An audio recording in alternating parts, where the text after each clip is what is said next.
There was no escaping the sound of Mrs. Weira's snoring, and by now Shauzia knew better than to try. She used to put a pillow over her ears, or toss and turn and make loud sighing noises, hoping to wake Mrs. Weira, but nothing worked. Mrs. Weira slept the way she did everything, full out, and she didn't waste time worrying about whether she was bothering anyone else. Shauzia sometimes went to another hut to sleep, but Mrs. Weira's hut gave her something no other place did, a little bit of privacy. Shauzia slept on a toshock spread out under the table. A blanket, hung over the side of the table, created a tiny private space. "It doesn't keep the snoring out," she said to Jasper, who usually slept with her, "but it does make me feel like there is some place in the world that is mine." Shauzia lay awake in her little room late on the night after Mrs. Weira left her in the courtyard. The rest of the day had gone from bad to worse. At Shauzia's goodbye party that evening, everyone in the compound ate together around the cook fire in the courtyard. Mrs. Weira made a speech about how much she had appreciated all of Shauzia's hard work. "I know Shauzia will be successful in reaching her goal of getting to the sea and of building a fine new life for herself in France." She went on to talk about how beautiful she had heard France was, and how she was sure Shauzia would have a marvelous time wandering through the cornfields. All the time she spoke, Shauzia's fists were tightly clenched in anger. After Mrs. Weira had finished talking, the other women also said nice things about Shauzia. How helpful she was, how clever, how they knew she had a brilliant future ahead of her. And then the children piped up. "Don't go, Shauzia," they cried, the little ones sobbing and crowding in on her.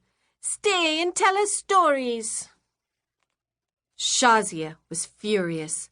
She knew Mrs. Weira had staged this party to make her want to stay in the refugee camp. Then Mrs. Weira said, "I have good news, Shauzia. I've arranged a job for you in Peshawar. You will be a housemaid in a women's needlework project and daycare center. You can live at the center, and the job will pay enough that you'll have a bit of money to save even after you pay for your rent and food.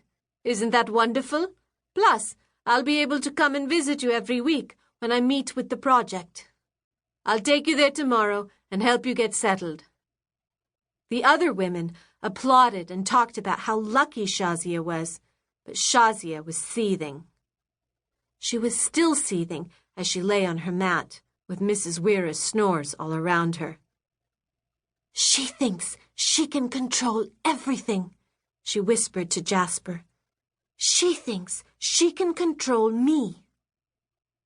She remembered her first day at the widow's compound.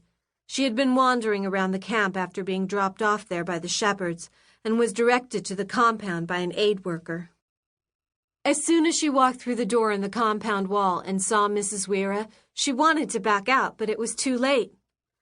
"I know you!" Mrs. Weira exclaimed in her loud, booming voice. Everyone in the compound stopped what they were doing and stared at Shauzia. "You're Parvana's little friend."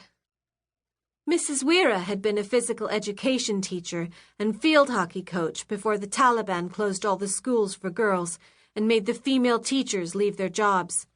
She had lived with Parvana's family in Kabul for a while. Shauzia remembered how bossy she had been then and wasn't surprised that she was still bossy.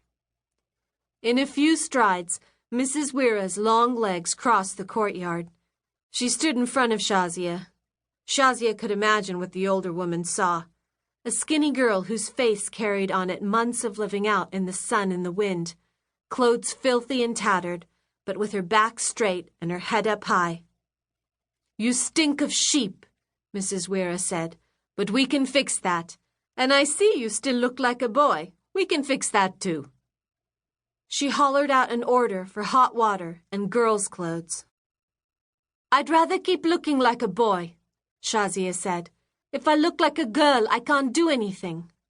"Nonsense," Mrs. Weira said. It was a word Shauzia was to hear her use many times. "The Taliban are not in charge here. I am."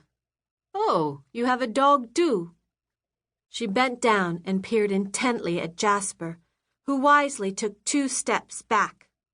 "A most adequate dog," was her verdict.